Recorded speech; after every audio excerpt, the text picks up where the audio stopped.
From storyflo, this is your daily audio brief. Jessica here. August 8th. The news in 10. Let's start at home. Let's get into it. First, from Straits Times. She is Russia's richest woman. Her business empire, Wildberries, is going up in flames.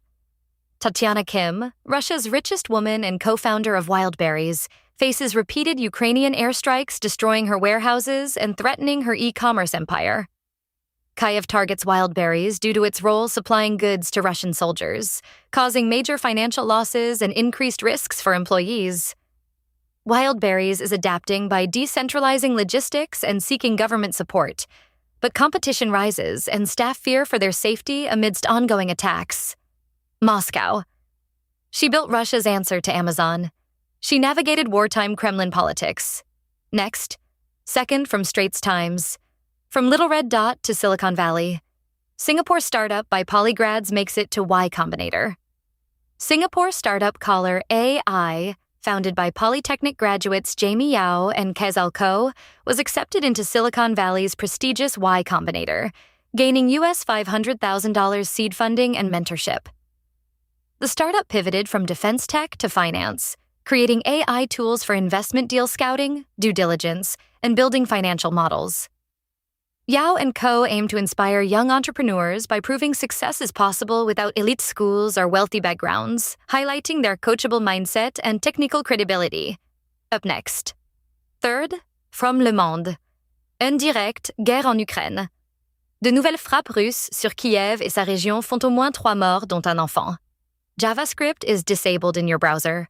A required part of this site couldn't load. This may be due to a browser extension, network issues, or browser settings.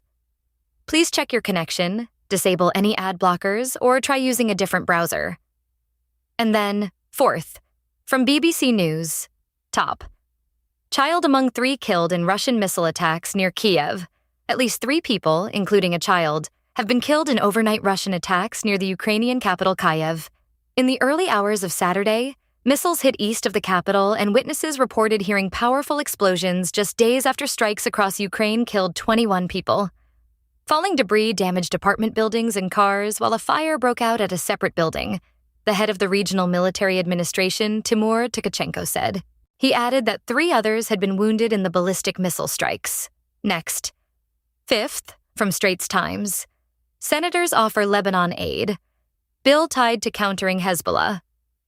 U.S. senators introduced a bill authorizing $200 million annually in security aid to Lebanon, linked to efforts to counter Hezbollah and potentially increasing to $300 million. The legislation includes sanctions on foreign supporters of Hezbollah and aims to help Lebanon reclaim sovereignty and reduce Iranian influence.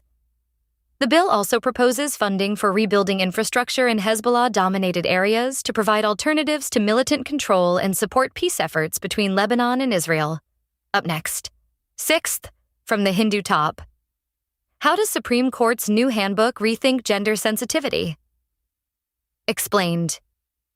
The story so far.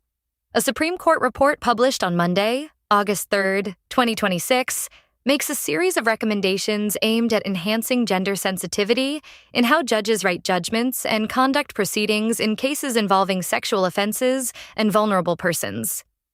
It replaces patriarchal language with survivor-centric terminology and recommends trauma-informed courtroom practices to prevent the re-traumatization of victims. And then, seventh, from the Hindu Top. At least 3 killed in Russian strikes in Kiev region, official says. So at least 3 people are confirmed dead, including a child, after Russian strikes hit the Kiev region on Saturday. The strikes were reported at 3 locations in the Boryspil district, just outside the capital. 3 more people were injured in the attack. In Kiev itself, there were fires in 2 districts after an air raid alert, according to the mayor. Witnesses described several powerful explosions that shook the city center. Ukraine's air defense capabilities are still a major concern, as they struggle to down Russia's ballistic missiles. That's the day. Back at the desk tomorrow. What to watch is in your subscribe link. That's your brief. Find every story and claim your own free feed at storyflo.com.